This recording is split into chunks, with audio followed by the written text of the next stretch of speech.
Hello and welcome to yet another video on the long road that we like to call Chili Chunn.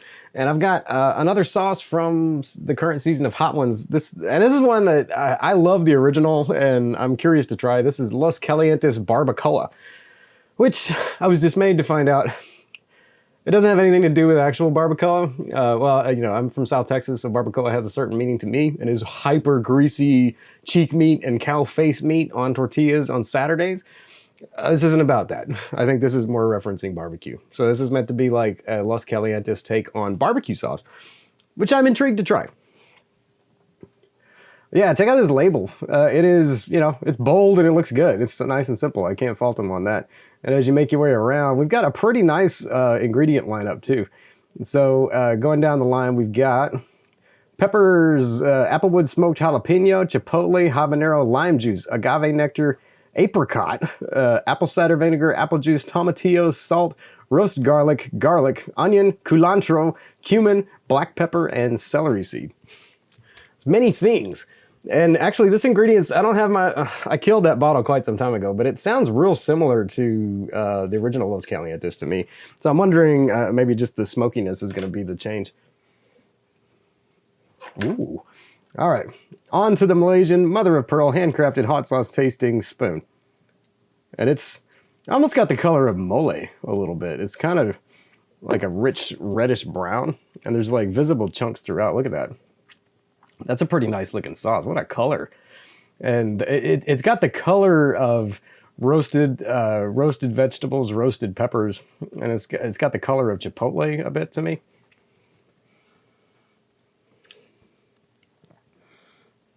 Yeah, so it is smoky and it definitely smells of chipotle, but it's got like all the fruits and the aromatics, the garlic, the roasted garlic, the onions. They add a lot to it. So it's a lot more, it's a bit like taking a whiff of like a can of chipotles and adobo, but with way more fruity complexity going on. Yeah, it's interesting. Yeah, I've never smelled chipotle when I had so many friends with it, and it's kind of a nice experience because chipotle is so good, and this kind of adds like an interesting dimension to it. Cheers, YouTube.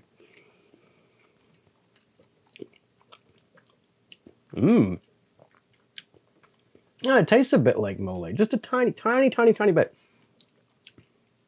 But then there's more. It's got a sweetness to it. It's real smoky. The chipotle is real prominent. But then you also get the apricot. You get these, I'd be a liar if I said I could pick out apricot exactly, but it's got like a fruitiness about it that really goes well with the smokiness, actually.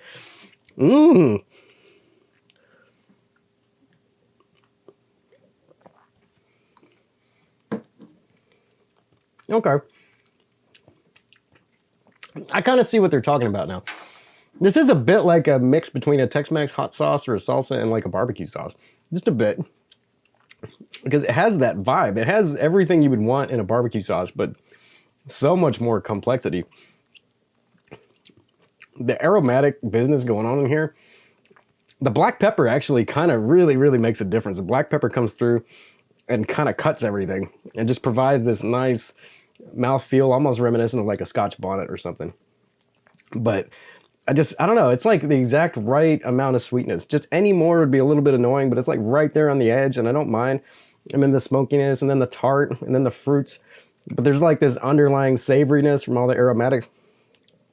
This would be really good on like a fajita taco, like grilled chicken, grilled beef, seafood. I think it might overpower seafood a tiny bit. I think the regular Los Calientes is probably better for that.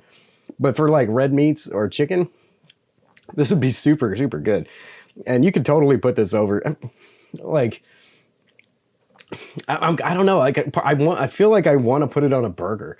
Like I think it would, if you like a barbecue burger, you could swap your barbecue sauce for this, and I think you'd have a really interesting, especially some bacon or something, a real interesting burger experience.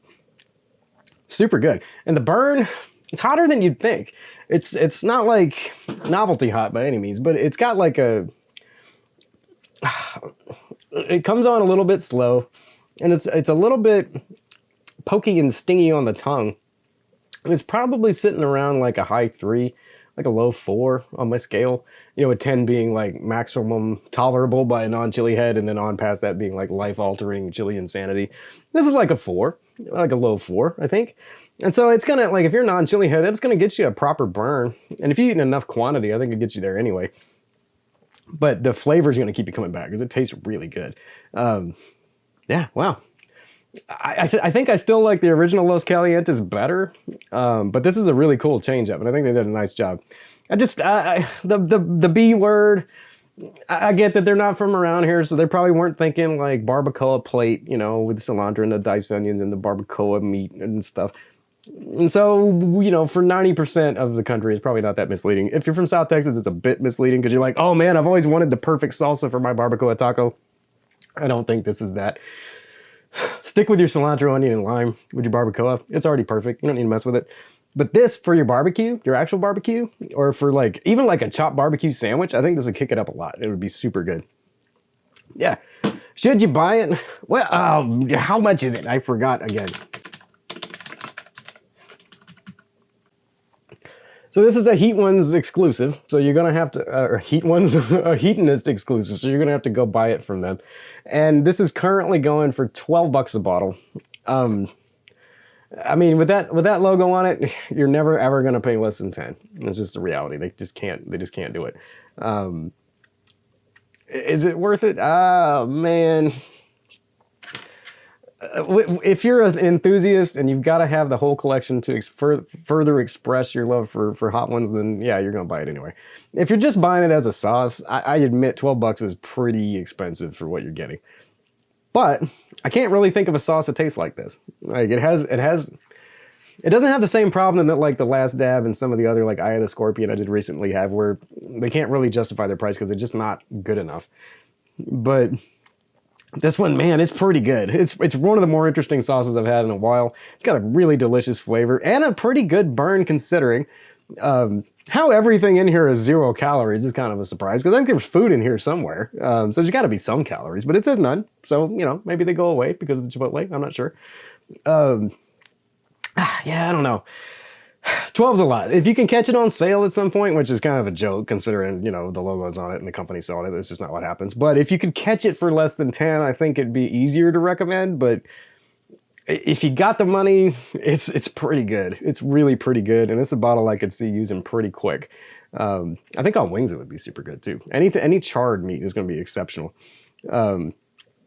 It's just a question of, man, $12 for like a bottle, you know, as good as it is, 12 is a lot. So it's really just, you know, depends on your budget for sauces and stuff. Would I buy it outside of the box? Like, am I going to buy another bottle of this? Not for 12, I don't think. But I mean, I am happy to have it and I'm going to super enjoy it. But it's just, I don't know. The more I keep doing this, the more I find how many good sauces there are that aren't this expensive. And it's just, it's tougher and tougher to be like, yeah, you should spend $12 on this sauce. But for this one, it doesn't really have any competition that I can think of. Humble House has a couple that might be in the same vein. Maybe some that we'll talk about soon, because they have a couple of bottles of new flavors from them. But I don't know. If you like hot ones, the price is probably fine. If you just don't care about hot ones and you only like hot sauce, it's probably a little bit expensive. That being said, it's freaking delicious. Yeah. I hope this was informative. Thanks for watching. Click subscribe if you haven't already. Click the bell, click like. We do hot sauce and spicy product reviews on the regular. And if you want to see a review of Blue Owl Brewing's Tropical Brett from Austin, Texas, crazy passion fruit, mango, sour, champagne-like sparkling ale, go on over to the sister channel Beard, where I will break it all down for you in grave detail like I like to do. Yeah, thanks for watching. I already said that stuff. Have a great day, and I'll catch you next time. Thanks for watching Chili Chunn, man.